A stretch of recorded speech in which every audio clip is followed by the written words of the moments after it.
My name is Lucy Carter. I will never forget the night of my 30th birthday.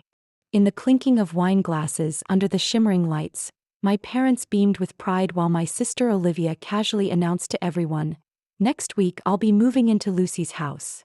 Everything, the elegant banquet, the fireworks, the congratulatory smiles, suddenly turned into a staged performance. They thought I would smile and endure it like I always had. But they didn't know that in my purse that night was an envelope that could change everything. Have you ever had your own family treat your home, your life as nothing more than shared property to rearrange? Leave a comment, share your thoughts, hit like and subscribe to join me as I open this story. The story they never expected I had been preparing for a very long time. When Olivia was little, she was always called the golden child. I was different. From the very beginning, it seemed like the family had assigned roles. Olivia was the shining star and I was the shadow standing behind her. I still remember the day Olivia was crowned homecoming queen. Mom ran around everywhere, had a custom dress made, even hired a photographer for the event. I stood backstage holding a secondhand camera from my cousin, trying to snap a few pictures of her. When I once said, "Mom, I want to join the photography club too," she turned back, smiled faintly. "Lucy, you should focus on studying so you can get a stable job. Olivia has what it takes to stand out." Those words repeated for years until I knew them by heart. Olivia was always picked up and dropped off while I rode an old bike to school. Olivia got a brand new silver sedan for her 16th birthday. I sat at my bedroom window watching Dad drive it into the garage, his face glowing with pride. My 16th birthday was nothing more than a small cake and a few cards. No one thought I might long to hold a set of car keys too, or at least hear the same kind of congratulations Olivia got. When it came to college, the difference was even clearer. Olivia got into an Ivy League school, and the whole family celebrated as if she had won a gold trophy. My parents paid her entire tuition without hesitation and even signed a lease for a luxury apartment in New York. I was different. I applied to a public university with a partial scholarship and had to work in a cafe to cover the rest. When I told Dad, "I'll try to handle things myself," he nodded, speaking like it was an order. "Good. You need to learn how to live realistically. We can't shoulder everything." But the truth wasn't that they couldn't. It was that they didn't want to. All of their priorities had gone to Olivia. 4 years of college passed in late night shifts and weekends on my feet. I learned to brew coffee fast, to smile even when my legs ached. Olivia, meanwhile, posted pictures of lavish trips, designer handbags, endless parties in Manhattan. At every family gathering, my parents proudly boasted, "Our eldest daughter is living in New York, busy with important projects." When it was my turn to talk about my cafe job or grades, they nodded absent-mindedly, then quickly shifted the topic back to Olivia. I never denied my sister was smart and charismatic, but I had my own worth. It just never seemed to count in that house. After graduation, Olivia kept receiving support. A job through connections, money for a deposit on her own apartment. I started as an office employee with a modest salary. But I knew one thing. If I was patient, I could build something of my own. Something no one could take away. 5 years later, I did. After countless overtime nights and careful saving, I bought my first house. Not big, but enough to call home. The day I held the keys in my hand standing in front of my new door, I broke down in tears. It wasn't my parents' indulgence or some lucky gift. It was mine. When I invited my family over, their reaction chilled me. Olivia walked in, glanced around, then said, "The house is spacious. A little wasteful for one person, though." Mom laughed, her eyes gleaming like she'd found a perfect idea. "Exactly. If Olivia lived here too, it would be economical and you'd have sisterly company." At the time, I laughed it off, thinking they were joking. But gradually, their hints kept coming. At every meal, Mom suggested, "Living alone can get lonely. Olivia could move in, you two can share." Dad added, "Right. The house is too big for just you." At first, I stayed quiet. I thought maybe they didn't understand. But one day, overhearing them whispering with Aunt Margaret in the kitchen, I realized it wasn't a joke at all. "Olivia is paying too much rent in New York," Mom murmured, "while Lucy lives alone in a big house. What a waste." Those words stabbed me. This house was the result of my entire youth, yet to them, it was nothing but a convenient solution for my sister. From then on, whenever Olivia visited, she lingered longer, raided my fridge, inspected each room like it already belonged to her. Once she casually stacked some boxes in the garage. When I asked, she said, "Just temporary, sis. My apartment's too cramped." I couldn't even force a laugh. I knew too well, temporary was always the first step in a plan already made. I never understood why, in my parents' eyes, I was always the one who had to yield. Yield time, yield space, yield recognition. I was used to being called practical, easygoing, resilient. But over time, those words became shackles. I was the one they assumed would never object. At family gatherings, I tried to share my struggles. Loan payments, house repairs. My parents waved me off. "You're strong, Lucy. You'll manage." Meanwhile, if Olivia sighed, "I feel so tired," someone rushed to shop for her, someone else wired money, another offered comfort. Sometimes I wondered if I was wrong for trying to prove my value through endurance. Maybe by never asking for help, I taught them to assume I needed nothing. But the more I thought, the more I knew. If I didn't hold tight to what I built, I'd have nothing left. This house, the outcome of 9 hard years, was my one proof that I too could succeed in my own way. And that's why, when Olivia publicly declared at my birthday dinner that she would move into my house, I didn't feel simple shock. I felt an entire lifetime of being dismissed compress into one single moment. One late night, I sat in the kitchen with my laptop, searching for decoration ideas to make the living room less empty. Work had been stressful and I wanted a little change of space to feel grounded. I typed a few keywords, scrolled Pinterest like usual, and then, my heart sank. On the screen appeared a public board with a name that hit me straight in the face: Olivia's new room. I thought it was someone else with the same name, but when I clicked, the pictures left me frozen. Detailed notes, cream walls, natural light from corner window, vanity table next to bookshelf, change carpet, swap curtains. Every detail described my upstairs bedroom exactly. What suffocated me more was the saved by list: Rebecca Carter and Margaret Carter. My mother. And Aunt Margaret. I couldn't believe my eyes. Every detail of the room I had cherished as a reward after 9 years of labor now appeared as a renovation project for my sister. Each image revealed careful preparation, as if Olivia moving in was already certain, only waiting for the day it would happen. I tried to reassure myself that maybe this was decoration ideas for another place. But when I saw the note, "Second floor corner room, great morning light," I knew I couldn't lie to myself. That was the very room I had called home for 3 years. The next day I carried that heavy weight to see Olivia. The apartment she rented in New York was already luxurious and well-furnished. But lately Olivia often complained about the high rent and unstable work. During our conversation, she casually asked me to drop a sealed envelope in the mail for her.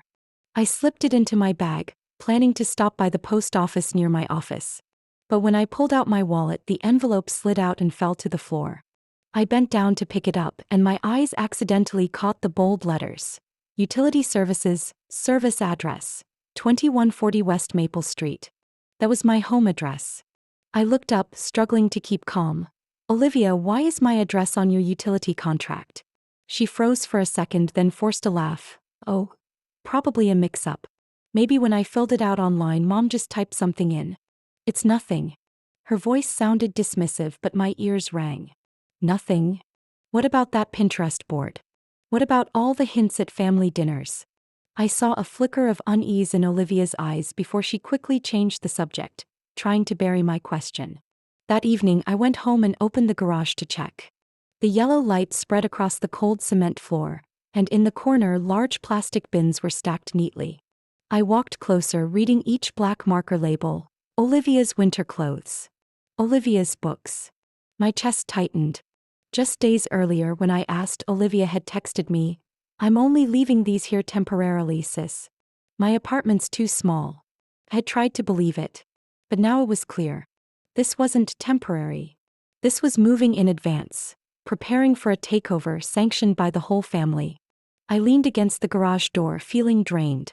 In my head flashed all those years of overtime, saving every dollar, skipping vacations, refusing shopping sprees so I could reach this point. And yet, in their eyes, it was nothing more than wasted space. A convenient solution for Olivia. A few days later, Mom called me. Her voice was gentle but carried a certainty I couldn't ignore. "Lucy, your Aunt Margaret and I have discussed it. Olivia will live with you for a while until she gets back on her feet. You don't want to live alone forever, do you?" I forced myself to stay calm. Mom, this is my house. I never agreed to this. On the other end, she paused for a moment, then chuckled as if soothing a child. Oh, Lucy, don't be so tense. Sisters living together is nothing serious. Olivia is struggling and you have extra space. Family should help each other. My heart pounded. I wanted to scream that I had struggled too, that no one had ever asked me what I needed. But my throat tightened. I shut my eyes, hearing my own heavy breathing. In the days that followed, I started noticing more. I found a stack of pre-printed moving plans in Mom's handbag. On the kitchen table, Aunt Margaret had carelessly left a shopping list. New bedding, blue curtains, a feminine-style desk lamp. My hands trembled as I held that piece of paper. One evening when I got home earlier than usual, I caught Mom and Olivia standing in my living room with an interior decorator. Olivia pointed to the wall. I think a large painting would look better here. Mom nodded, turning to the decorator. Start next week. Lucy won't mind. No one explained. Olivia shrugged. I was just checking things out. I couldn't get a word out. It felt like I was a guest in my own house. That night, I sat on my bed staring around the room I thought was mine. The photos, the shelves, the desk where I had worked for years, all suddenly felt fragile. They weren't asking for permission. They had already decided for me. I was only an afterthought in my own life. For the first time in years, I sobbed uncontrollably. Not because I feared losing the room, but because the truth was undeniable. I had never been respected. Everything I built, they were willing to hand over to Olivia. After seeing Mom and Olivia with that decorator, something in me cracked. I knew sooner or later I had to speak up. That night, I told Mom directly over the phone. I don't agree. This is my house. If Olivia needs a place to stay, she can live with you and Dad. There was silence on the line for a few seconds, then her voice dropped lower, colder than ever. Lucy, you're being selfish. Do you know how much Olivia is struggling? You have spare rooms, extra space, and yet you refuse? I bit my lip, forcing myself to stay steady. I struggled too, Mom. But no one ever asked me what I needed. She hung up before I could finish. The next morning, Aunt Margaret called. Before I could even greet her, her voice hissed through the phone. You've shamed the whole family, Lucy. Throwing your own sister out on the street? What will people think? I froze. Aunt, I didn't throw anyone out. Olivia still has her rental. She still has you and Mom and Dad. I want to keep my own house. She scoffed. Outsiders don't care about your reasoning. All they'll see is a sister refusing to help. You've made yourself look heartless. My hands shook so hard I nearly dropped the phone. But it didn't stop there. That evening I opened Facebook and felt my blood run cold. Olivia had posted a long status with a photo of my staircase. The caption read, "Sometimes the hardest part isn't paying rent. It's realizing your family can be crueler than strangers." Dozens of sympathetic comments poured in. A college friend of hers wrote, "So sorry, Olivia. Can't believe Lucy would do that." Within an hour, my own mother had commented, "Dad and I will always be here for you, Olivia." In front of everyone, I was officially cast as the cold-hearted one. The next day, my phone rang nonstop. First Aunt Margaret, then Uncle Robert, then even distant relatives I barely knew. The conversations were almost identical. Scolding, shaming, lecturing. Uncle Robert's voice was sharp. "Are you really going to leave your sister out on the street? The whole family will remember this, Lucy." Exhausted, I answered, "I'm not leaving her on the street. I just want to keep the house I worked to buy." But no one listened. All they wanted was for me to clear the way for Olivia. The breaking point came at lunch the next day, while I was eating alone in the office cafeteria. Clara, a colleague from my department, walked over, her eyes full of pity. "Lucy, your sister showed up at a friend of mine's office this morning. She said you kicked her out of your house. What's going on?" I had never shared any of this with coworkers. And yet here it was, leaking into the place where I made my living. I forced a small smile. "Clara, that's not how it is. But there will probably be more rumors." She put a hand on my shoulder, trying to comfort me. But I caught the caution in her eyes. In the following days, things spiraled. A close college friend texted, "Lucy, I heard. If it's true, you should reconsider. Family matters more than anything." I read that message over and over, my chest aching. For years, no one had asked what I had sacrificed. But one story from Olivia and I was already condemned.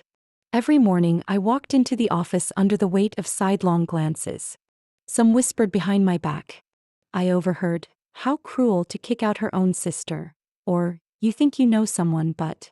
The reputation I had built over years began to crack. I feared my bosses hearing the rumors, feared my job slipping away.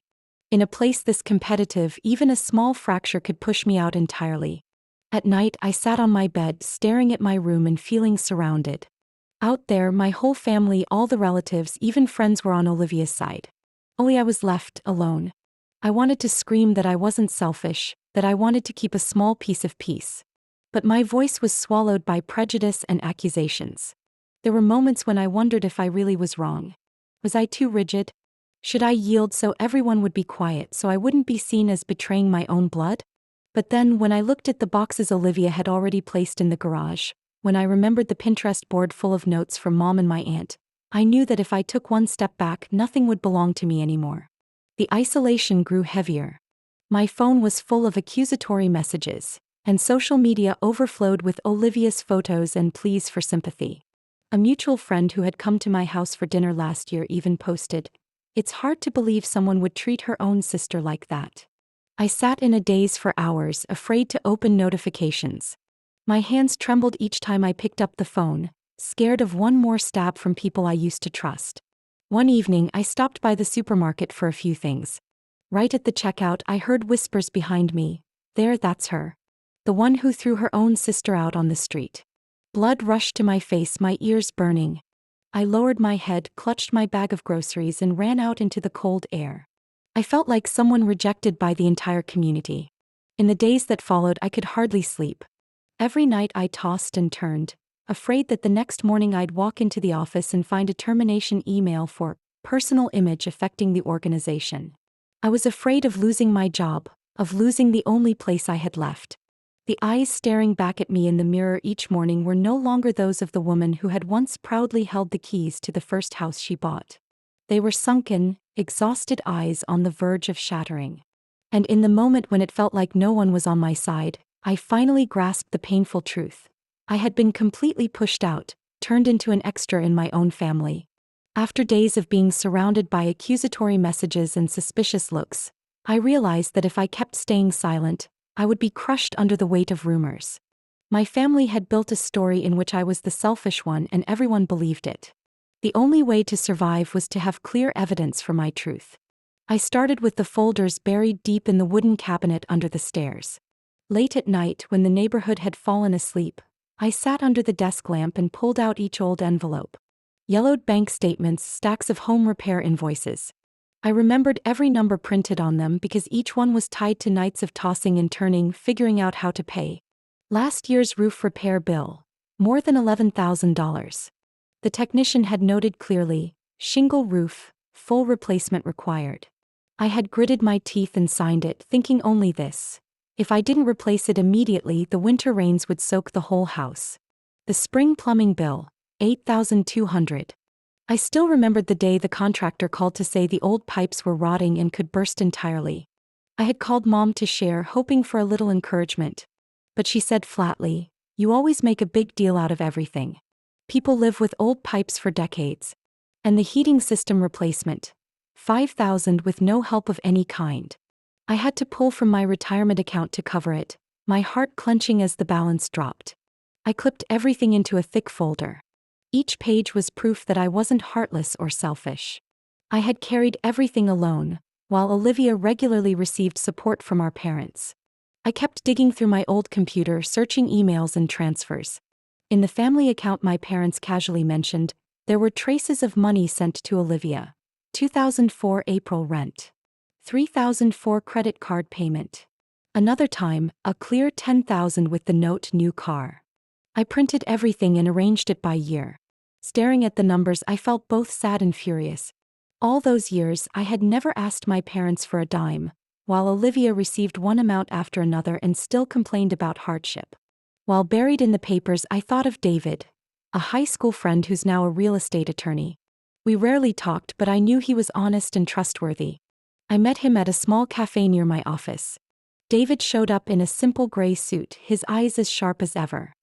He sat down, set a black coffee in front of him, and listened as I told him everything from beginning to end. When I pulled out the folder and set it on the table, my voice shook. David, they say I'm selfish, but look, I'm just trying to keep the only thing that's mine. He turned page after page, his brows knitting. After a while, he looked up. Lucy, you did the right thing. This is clear evidence you're not acting out of malice. If necessary, you can prove to anyone that your decision is justified. Back at work, I went to see Clara. She was the only one who had dared to put a hand on my shoulder the other day when she heard the rumors, even if there was caution in her eyes. I told her everything. The Pinterest board, the utility contract, the boxes Olivia had already stored. Lucy, you're not crazy. You're protecting yourself. If it were me, I'd do the same. Her firm voice and steady gaze choked me up. For the first time in weeks, a faint light flickered inside me. In the days that followed, I kept gathering evidence in secret. Every evening, my living room turned into a private courtroom, with files spread across the table. Invoices, statements, messages, even recordings of calls with my mother when she labeled me selfish. I stored everything on a separate hard drive, then printed and neatly clipped paper copies. Each page wasn't evidence. It was a mirror reflecting the path I had walked. I remembered every drop of sweat, every sleepless night fearing I couldn't pay the bills. No one had been there, but now at least these papers were on my side. Late one evening, Clara called. Let's grab dinner after work tomorrow. You need to breathe. You can't bury yourself in paperwork forever. I hesitated, then agreed. At a small corner diner, under warm yellow lights, Clara lifted her soda and smiled. Lucy, you've endured long enough. Don't let other people define who you are. I looked at her, a strange, warming feeling rising in my chest. Not everyone had turned away. At least someone believed I wasn't the villain in this story. On the way home, I opened my phone and looked at the accusing messages I hadn't answered. I thought about the folder neatly arranged on the table. I had the truth in my hands. I had friends who dared to say, "You're not crazy. You're protecting yourself." And that was what kept me standing in the storm raging outside. The news came on a Monday morning while I was sitting in front of my computer at the office. My phone buzzed nonstop. Aunt Margaret's name flashed on the screen. I sighed, thinking it was another scolding call, but her voice was panicked. Lucy, your father just fainted at a fundraising event at the city hall. They've taken him to the hospital. My pen fell from my hand, my heart pounding. No matter the distance between us, he was still my dad. I hurriedly asked for leave and drove straight to the hospital. A long, cold hallway reeked of disinfectant. I saw Mom sitting with her knees drawn up outside the emergency room, and Olivia standing close by, looking tense yet still fixing her hair as if afraid anyone would see her looking messy. I walked over and asked, "How is Dad?" Mom looked up, eyes red. The doctor said it was a fainting spell from low blood pressure. But they need to observe him longer. Olivia sighed, then turned to me, her voice half complaint, half reproach. Do you know how I've been juggling things for Mom and Dad these past months? Now that Dad's sick, I have no choice. I need to move somewhere closer to take care of them. I looked her straight in the eye. Olivia, you can live with Mom and Dad. They have plenty of space. She shook her head, her tone harder. No, I need my own place, spacious and quiet. And your house is the most reasonable option. Mom took my hand, her eyes pleading. Lucy, listen. Olivia is carrying a lot. Your father and I are old and not as healthy as before. Let her have your house for a while, and when your dad gets better, we'll figure it out. I stepped back like I'd been pushed into a void. Those words were all too familiar. It was always just for a while, until Olivia stabilizes. But that while had already swallowed my entire youth. Dad was moved to the recovery room and we were allowed to visit. He lay there, his face pale. Olivia stepped closer and whispered, Dad, don't worry, I'll handle everything. Mom turned to me. You see? Olivia is always the one who thinks of the family. I gripped my bag strap. I wanted to ask. Then when I paid the house repair bills myself, when I held on through cold nights without asking anyone for help, did you ever call that thinking of the family? The next afternoon, Mom asked me to come over to discuss something serious. When I arrived, both Olivia and Aunt Margaret were there. On the dining table lay a neat stack of pre-printed papers with pens beside it. Mom pushed the stack toward me. This is a temporary agreement to transfer the use of your house to Olivia. Only 6 months, Lucy. After that, we'll review it. I flipped through and saw dense lines of text. One section granted Olivia full use while I would be temporarily absent. My heart tightened. This clearly wasn't crashing for a bit. It was a way to legitimize pushing me out of my own home. Olivia leaned back in her chair, arms crossed. Don't make this hard. This is for the common good. I have to take care of Mom and Dad, and only your house fits. I looked up at each face. Mom expectant, Aunt Margaret scowling, Olivia confident to the point of arrogance. If Mom and Dad need help, I'll arrange my time to be there and care for them. But I'm not signing this. The air went taut. Aunt Margaret slammed her hand on the table. Lucy, are you going to go against the whole family? I kept my voice steady. I'm not against anyone. I'm protecting the home I spent my youth to buy. Mom looked at me, tears brimming but her voice turning cold. So your house matters more to you than your parents? I swallowed hard. They knew exactly how to strike me, guilt. My whole life had been tied up by that feeling. That night I took the papers home. I called David. He scheduled me for the next morning. We sat in his small office, surrounded by shelves of thick law books. I set the stack on the desk, my voice shaking. They want me to sign. If I refuse, I'll be the traitor. David skimmed through, his brow furrowing. Lucy, if you sign, you'll lose control. 6 months is a number on paper. After that, they can find ways to extend it. You'll be pushed out of your own house. Then what should I do? You already have proof that you cover your own costs and proof of the financial favoritism toward Olivia. If they want to make this a fight, let the truth speak. Until now, I had always endured, thinking patience would keep the peace. But now, with that stack on the table and the family's imposing stares, I understood. Patience meant disappearing. The next day, Claire stopped by my desk. Seeing my exhausted face, she lowered her voice. Lucy, you look like you're about to collapse. What's going on? I showed her a copy of the stack.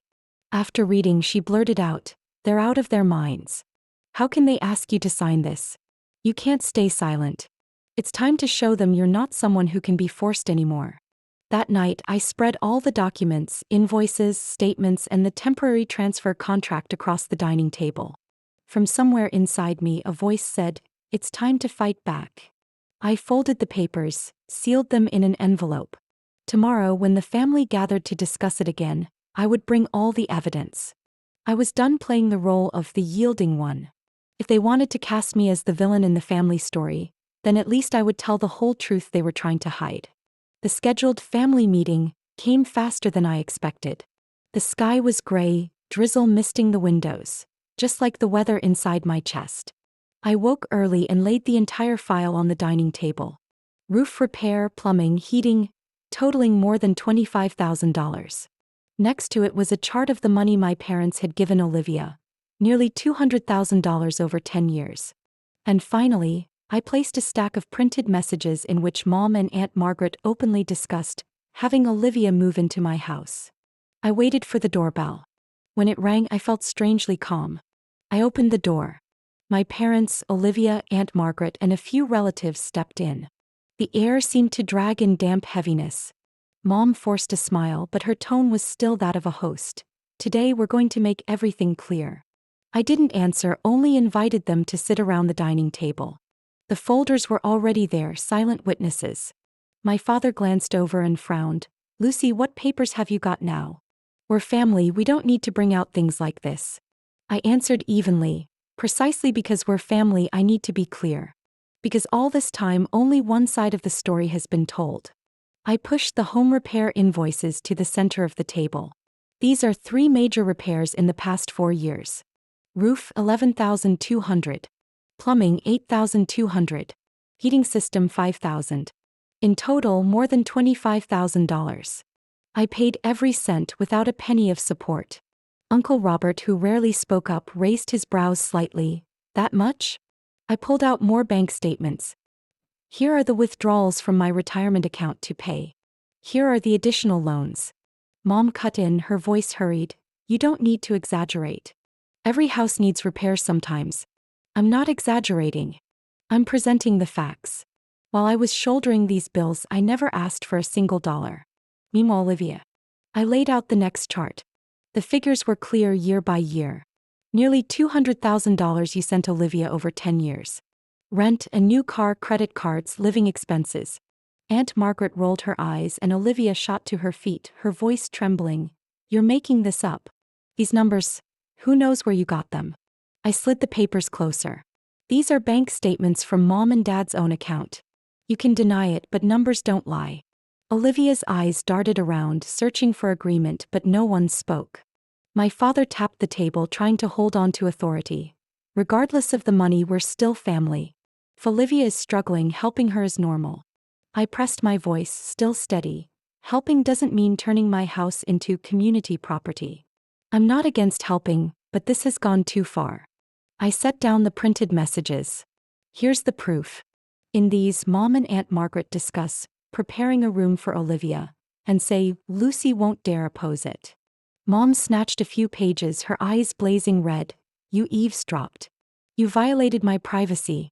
I didn't need to eavesdrop. These are messages you accidentally sent to me in the family group. I just saved them. Mom's face went pale. Olivia rushed in. You're selfish, Lucy. You're clutching that house while I'm carrying the whole family. For the first time, Uncle Robert spoke firmly, his voice low. Olivia, you've received a lot. None of us are blind. We all see what Lucy has handled on her own. Olivia turned to Aunt Margaret. Auntie, say something. Aunt sniffed. Families should know how to yield. Lucy has always been stubborn. I looked at my aunt, my eyes stinging but my voice steady. Yielding doesn't mean letting others decide my entire life for me. I felt my shoulders lighter because for the first time, the truth was laid bare in front of everyone. No more hints, no more baseless blame. My father staring at the chart. My mother fidgeted, clutching her dress hem. Olivia still tried to resist. These are numbers. You're making me look like a freeloader. I answered firmly, I don't need to make you look that way. What you've received over the last 10 years already speaks for itself. I no longer trembled like before when surrounded. I sat straight, eyes steady. Even if they kept blaming me, I had the truth to lean on.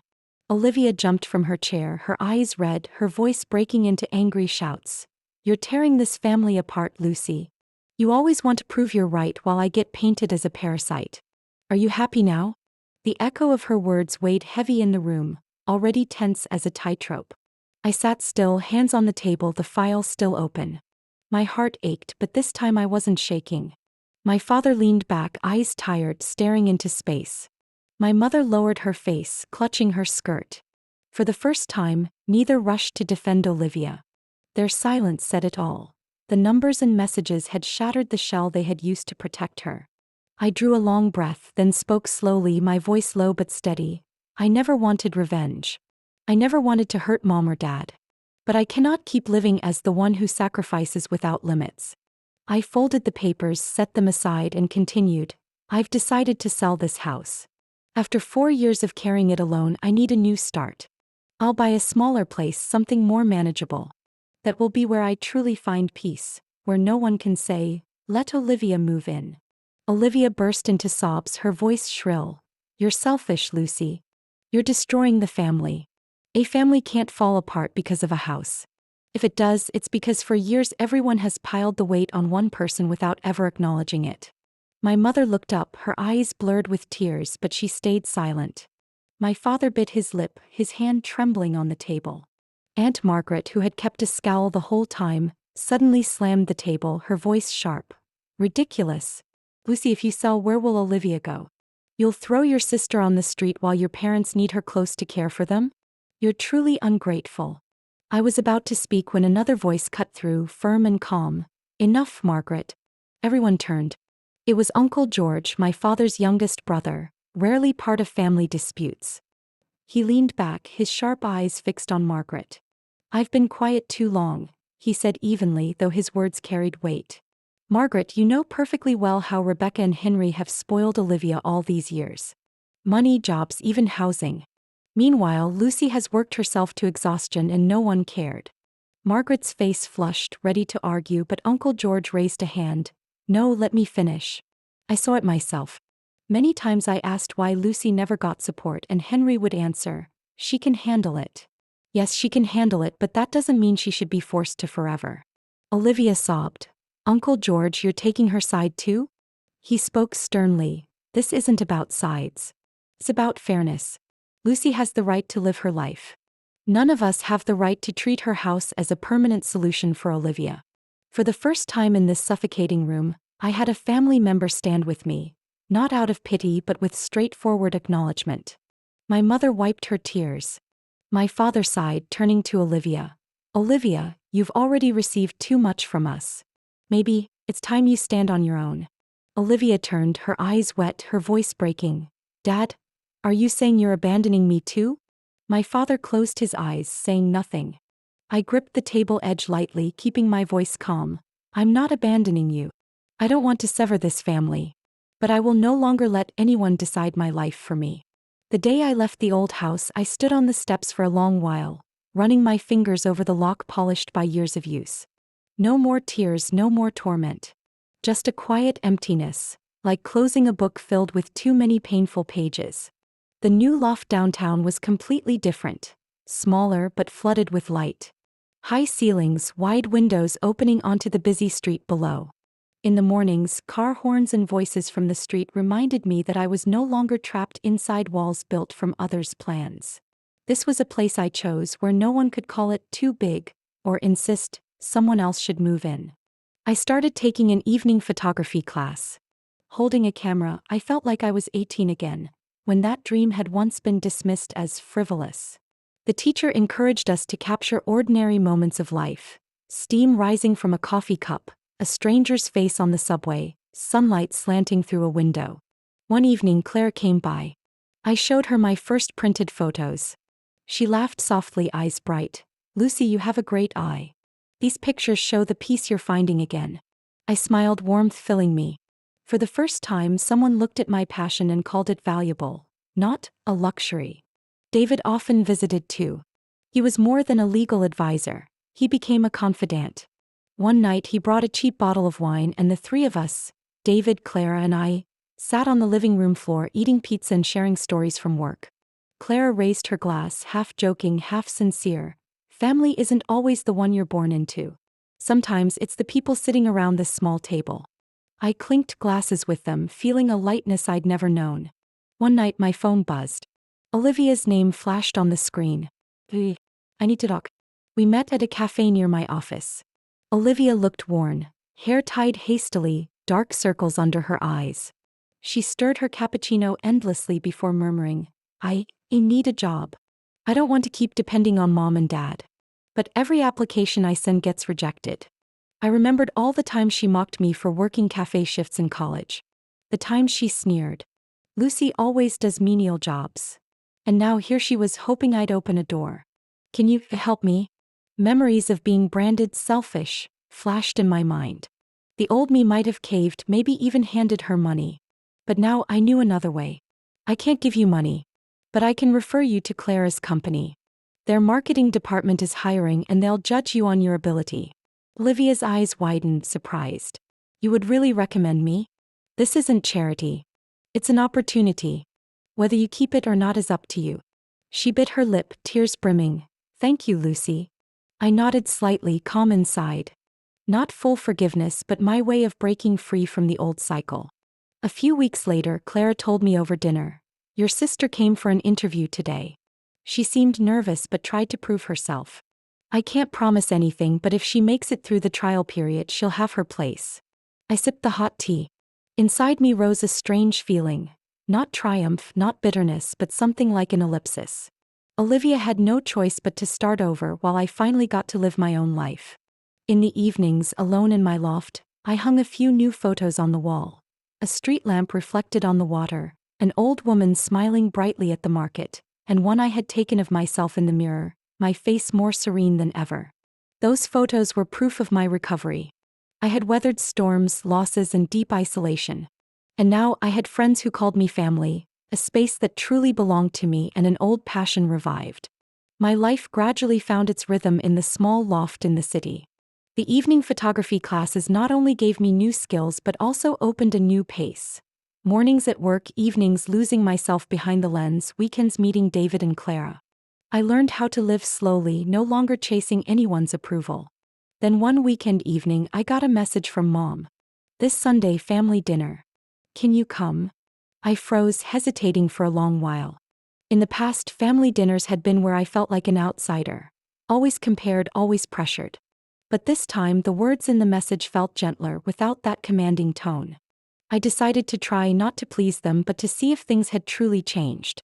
Sunday afternoon, as I walked through my parents' door, the smell of roasted chicken drifted in, knives and chopping boards clattering in the kitchen. The atmosphere was strangely warm. I looked around. The dining table was set, but no silent priority seating like before. Olivia was already at the chair beside mine, quietly folding napkins into triangles. No bragging, no complaints. My father, just recovering from his collapse, smiled wearily but sincerely. "Thank you for coming, Lucy. It's been a long time since the whole family was together." Mom placed a bowl of salad on the table, then turned to me, her eyes not judging but a little awkward. "Would you like tea or wine?" I paused. Such a simple question, yet for years I had never been given a choice. Everything had always been decided for me. I answered softly, "Just a cup of tea, Mom." Olivia cleared her throat, then spoke quietly. "The new job at Clara's place. It's busy but I'm learning a lot. Thank you for referring me." I saw in her eyes a sincerity rarely there before.